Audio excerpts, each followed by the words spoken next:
Good day, Kabarangay, and welcome to Box Sofia. And today, I would like to share with you yung paalala na ito, Desiderata. Dahil nga, in connection sa bilin ni Jesus Christ na mag-ingat sa mga bulaang Kristo, sa mga bulaang nagtuturo, sa mga bulaang apostol, sa mga bulaang tagasunod niya. Maraming mga bulaan dyan.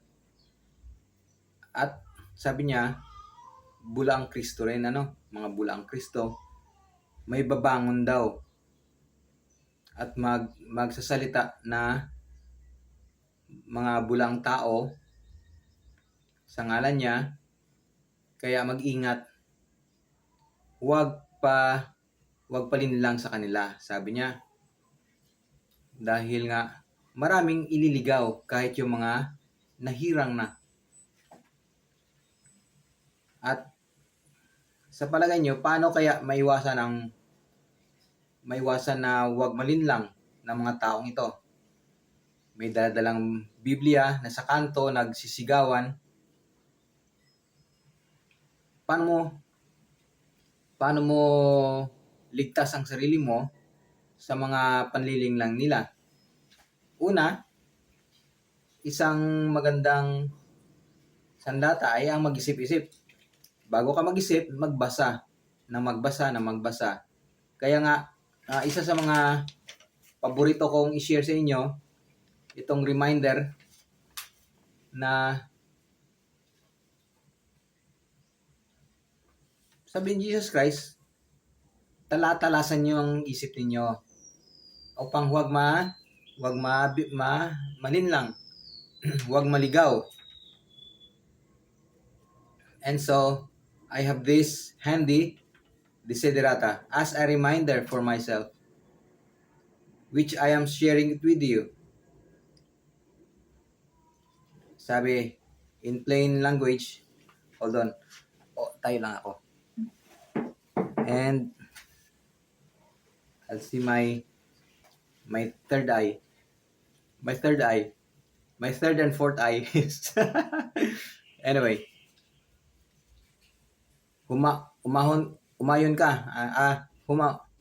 Humayo ka sa gitna ng ingay at mga abala. Subalit, alalahanin mo na merong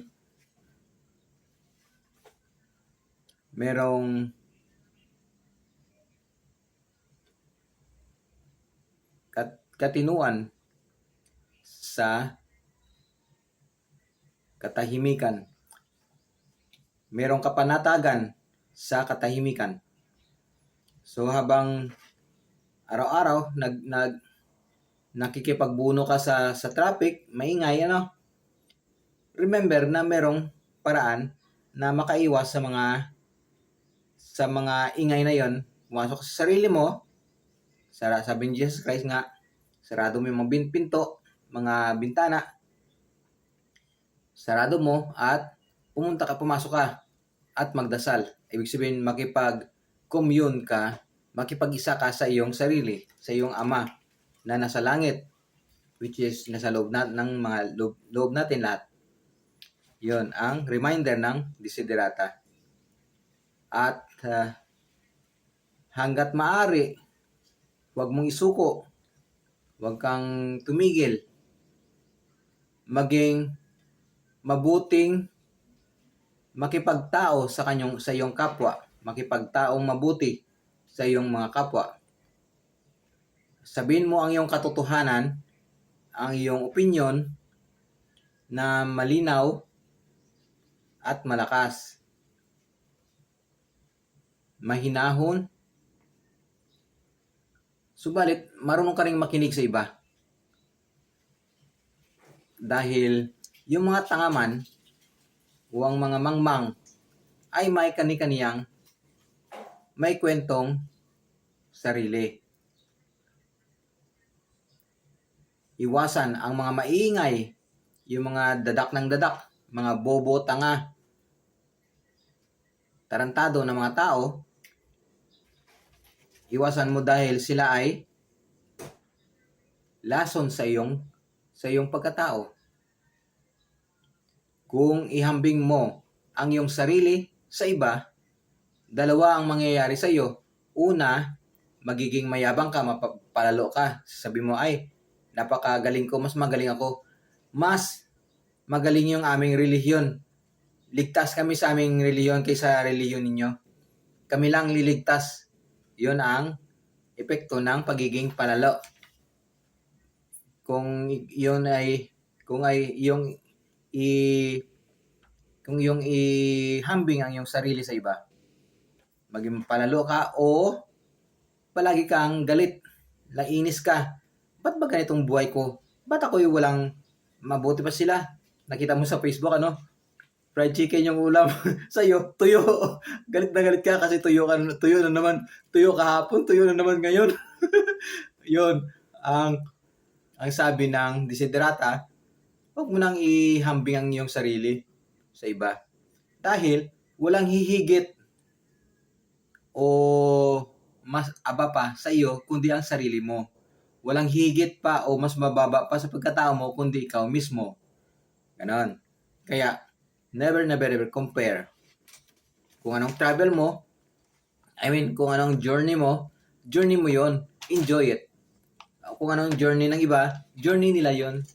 Wag ka na makialam doon.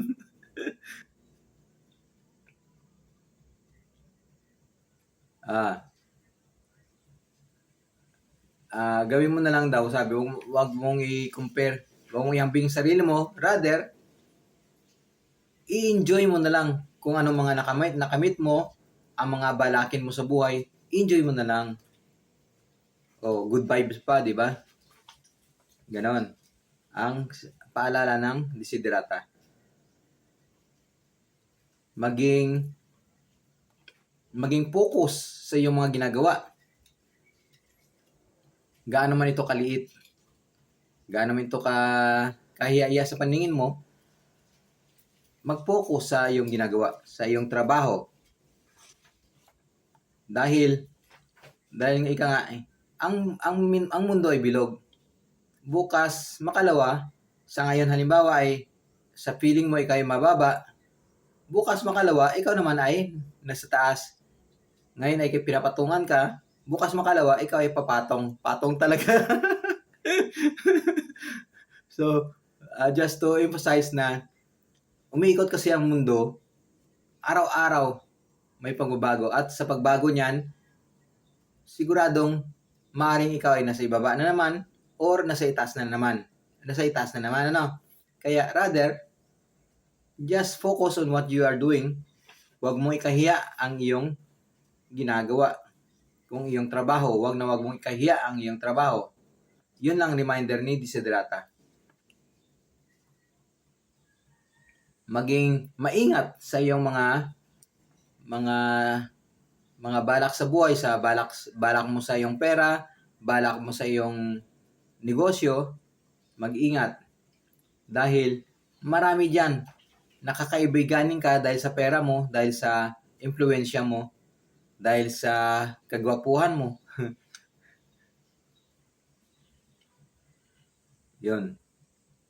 So, the world is full of trickery. Subalit, ito'y ang magtiwala sa kapwa ay isang magandang kaugalian. Dahil lahat tayo ay ang ating motibasyon lagi sa buhay ay gumawa ng mabuti. Dahil yun ang hardwire sa mga tao, sa pagiging tao. Merong kadakilaan lagi, kabayanihan lagi ang ating kapwa. Anytime, any day sa Pilipinas, pumunta ka sa isang kanto, you will witness goodness na ginagawa ng kanyang kapwa, ng kapwa Pilipino sa kanyang kapwa. Tutulong sa kanyang kapwa, lagi yan. Lagi yan. At yun ang kaugalian na inaabuso ng mga tanga. O, marami kayong kakilalang inaabuso, di ba?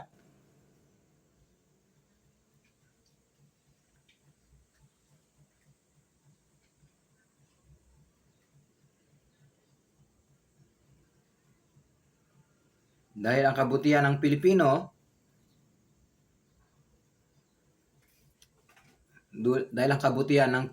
ay likas na sa ating mga kapwa, sa ating mga kaluluwa.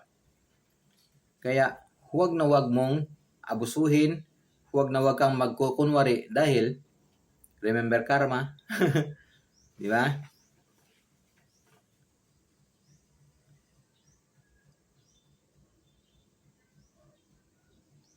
Sa pagdisiplina ng sarili, alalahanin mo na kailangan mo ring mahalin ito. Paalalahanin, laging pakainin ang balanced diet. Laging magkilos-kilos, galaw-galaw, i-exercise mo rin. At huwag kalimutan ang mental health na magbasa ng mga mabuting babasahin. Huwag yung mga panatiko. Mga babasahin ng mga panatiko. Sila lang ang tama, sila lang ang mabuti. Mga tanga yun. Hindi mabuti yun. Yun ang paalala ng desiderata.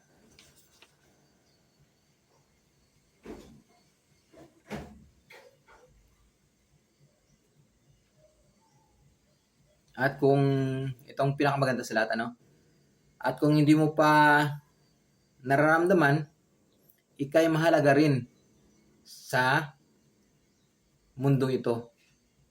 Kung naniniwala ka sa Diyos, ikay anak din ng Diyos na may karapatang mabuhay sa mundong ito.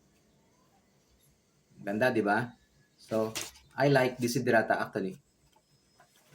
It's a good reminder sa aking mga anak, sa aking sarili actually. Sa aking mga apo. Bye-bye. Yun lang po, kapatid.